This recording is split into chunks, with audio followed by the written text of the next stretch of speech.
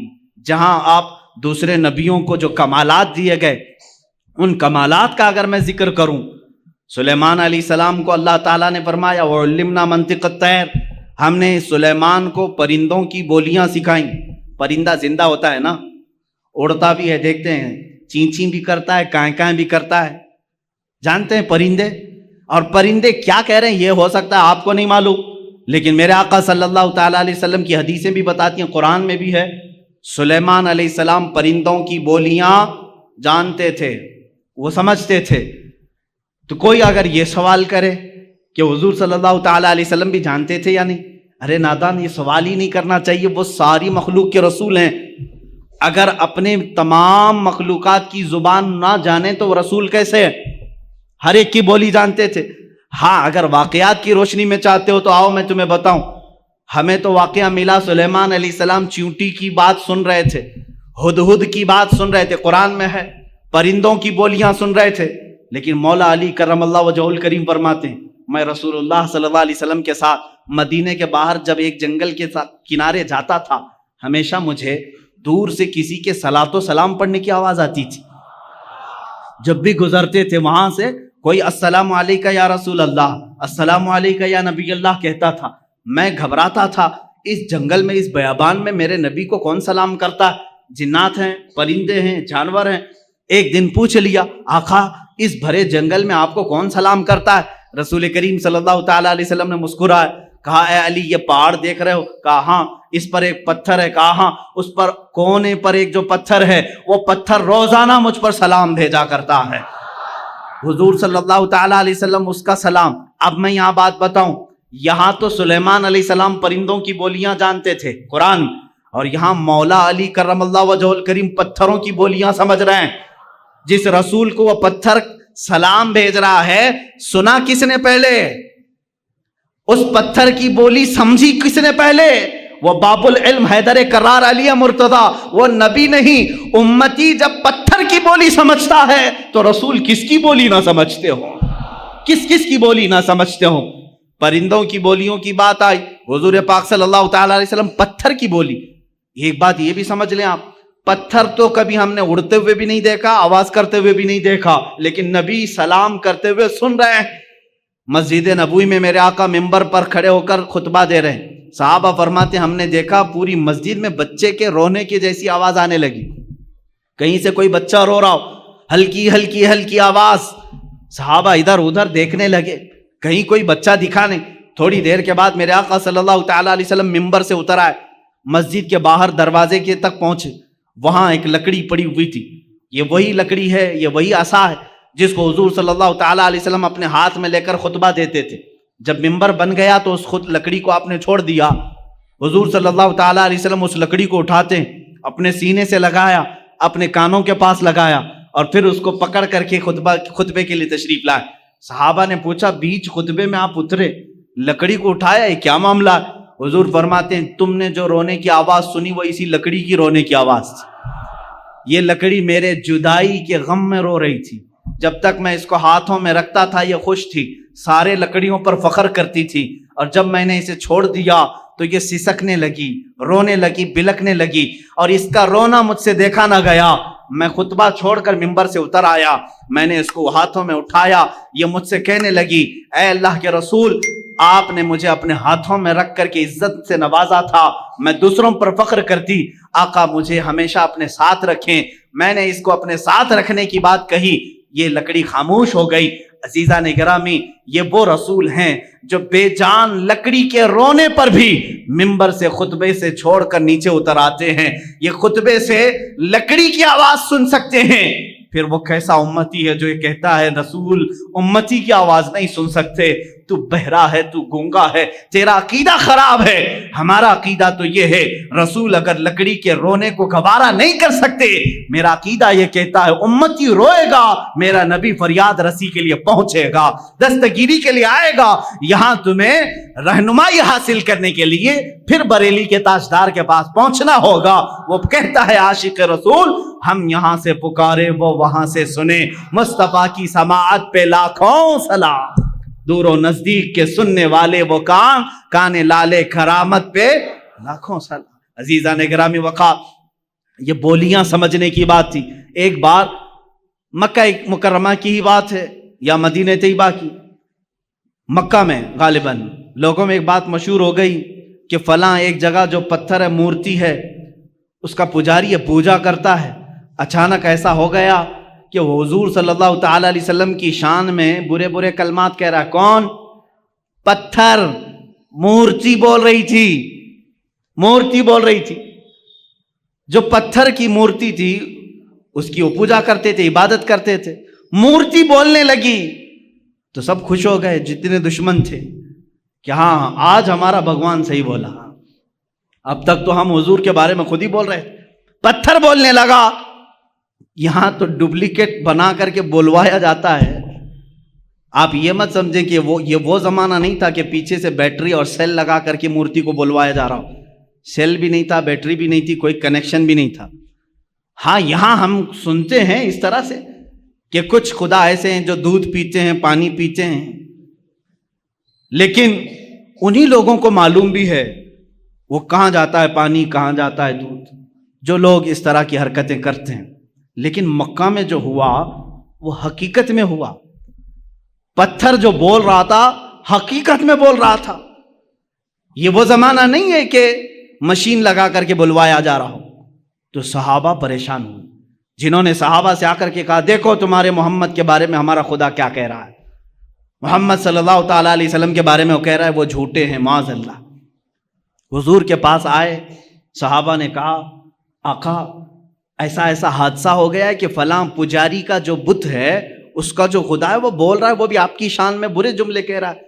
حضور نے فرمایا ڈرتے کس بات کے ہو, چلو میں بھی سن لیتا ہوں کیا کہتا, میں بھی چلتا ہوں. حضور نے پیغام بھیجا, سارے لوگ جمع ہو گئے, بھیڑ جمع ہو گئی.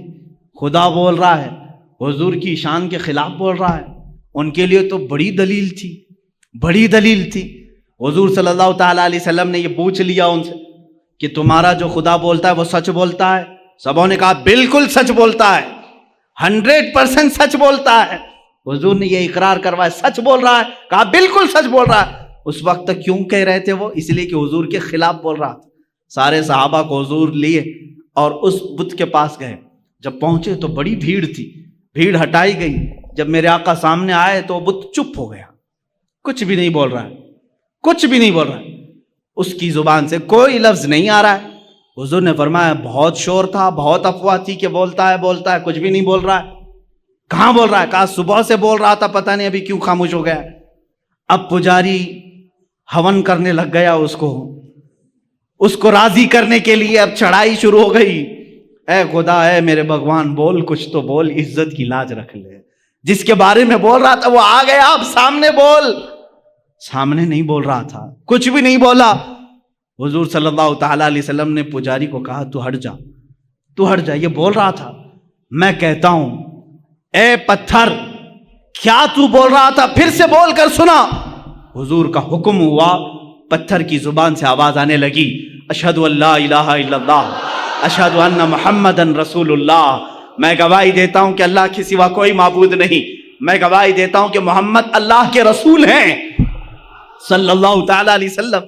جیسے ہی آپ نے یہ سنا، آپ نے ارشاد فرمایا، لوگو تم نے کہا تھا تمہارا خدا 100% سچ بولتا ہے، سچ بولتا ہے، اب اس کی بات پر عمل کر لے جاؤ. لیکن غصے کے مارے اس بت کو انہوں نے توڑ دیا، مار دیا، ٹکڑے کر دیا. اب ہم دوسرا بنائیں گے. یہ نہیں چاہیے، یہ نہیں چاہیے. یہ گمراہ ہو گیا. کون گمراہ ہوا؟ خدا گمراہ ہو گیا. یہ نہیں چاہیے. یہ حضور کی بات کر رہا ہے. دوسرا چاہیے. یہ ہے جب کسی کے دل پر مہر لگ جائے وہ حقیقت کو نہیں سمجھتا. عزیزان گرامی اوقات، حضور پاک صلی اللہ تعالی علیہ وسلم نے بلوایا کس کو؟ پرندوں کو، جانوروں کو نہیں، پتھروں کو بھی. سلیمان علیہ السلام کی فضیلت اپنی جگہ پر کہ ان کو پرندوں کی بولیاں سکھائی گئی، مگر میرے مصطفیٰ صلی اللہ تعالی علیہ وسلم تو پتھروں اور لکڑیوں کی بھی زبان جانتے تھے، لکڑیوں کی بھی زبان جانتے تھے. اب آئیں حضور پاک صلی اللہ تعالی علیہ وسلم کے کمالات کے اعتبار سے دو چیزیں کہہ کر کے میں اپنی گفتگو کو سمیٹتا ہوں. یقیناً صبر ایوب کی جب بات آتی ہے اس کا مثل کوئی نہیں. ایوب علیہ السلام نے کمال کا صبر کیا ہے، اور صبر کا جب نام آتا ہے تو ایوب علیہ السلام کا نام ساتھ میں آتا ہے. آپ نے بارہا سنا ہوگا، اللہ تعالیٰ نے آپ کو آزمائش میں رکھا. اللہ تبارک و تعالیٰ نے سیدنا ایوب علیہ السلام کو ایسا نہیں کہ شروع سے بیماری میں رکھا، شروع سے ساری نعمتیں نکال لی. نہیں، ایوب علیہ السلام بڑے مالدار تھے، بہت اولاد والے تھے. کافی بیویاں آپ کی تھیں، 16 یا 27 بیویاں آپ کی کتاب میں شمار کی گئیں. کئی اولاد آپ کی تھی، مویشی تھے، جانور تھے، جائیدادیں تھیں، باغیچے تھے، بہت کچھ تھا آپ کے پاس. لیکن ایک بار اللہ تعالیٰ نے آزمائش کا حکم دیا، اب آزمایا جائے. پھر ان کے ایک ایک چیزیں غائب کی گئیں، ضائع کی گئیں. ان کے جانور مرے، ان کی اولاد کا انتقال ہوا، ان کی بیویاں فوت ہوئیں، باغیچے ہلاک ہو گئے، جائیدادیں ختم ہو گئی، حتیٰ کہ آپ کے جسم پاک میں بھی بیماری ڈال دی گئی. بہت تیز بخار آپ کو رہتا، یہاں تک کہ آپ کا جسم گل چکا تھا. اتنی شدت کا بخار آپ کو دیا گیا، لیکن اس وقت تک آپ صبر کرتے رہے، صبر کرتے رہے. صبر میں آپ ہی کا تو نام لیا جاتا ہے، لیکن میرے عزیزو وہ صبر ان کا معجزہ تھا. لیکن میرے آقا صلی اللہ علیہ وسلم کی زندگی پاک کو اگر میں بتاؤں، مصطفیٰ کریم صلی اللہ تعالیٰ علیہ وسلم وہ ذات ہے جب وہ دنیا میں تشریف لانے والے ہیں، دنیا میں ان کے آمد سے 6 ماہ پہلے ہی ان کے والد کا وصال ہو چکا ہے، انتقال پہلے ہی ہے. آپ میں سے سب کے باپ ہوں گے یا ماں ہوں گی، والدین کا سایہ کتنی اہمیت رکھتا ہے جانتے ہیں آپ؟ میرے مصطفیٰ صلی اللہ تعالیٰ علیہ وسلم دنیا میں تشریف لائے تو یتیمی کی حالت میں آئے ہیں. وہ یتیم پیدا ہوئے ہیں، عبداللہ کے در یتیم ہیں. اپنے باپ کو پیدا ہونے سے 6 ماہ پہلے ہی اللہ تبارک و تعالیٰ نے ان کی روح قبض فرمائی. لیکن یہ صبر نہیں ہے تو اور کیا ہے؟ بچے نے آنکھ کھولی. مکہ کا ماحول ایسا تھا کہ بچوں کو دودھ پلانے کے لیے ماں کے پاس نہیں، دور رکھا جاتا تھا. اس رواج کے اعتبار سے پہلے دن حضور اکرم صلی اللہ تعالی علیہ وسلم کو یا دوسرے دن ہی حضور کو حلیمہ سعدیہ کی گود میں دے دیا گیا. ماں کے پاس نہیں، حلیمہ سعدیہ کے گھر، جو مکہ مکرمہ سے بھی تقریباً 150 کلومیٹر کا دور کا سفر ہے. کون بچہ ہے آج دنیا میں جو اپنی ماں سے کو چھوڑ کر پہلے دن سفر کر رہا ہو؟ پہلے دن مجھے یاد ہے جب میں 11 سال کا تھا، مجھے دور پڑھنے کے لیے بھیجا جا رہا تھا، پورا سفر روتا ہوا گیا تھا.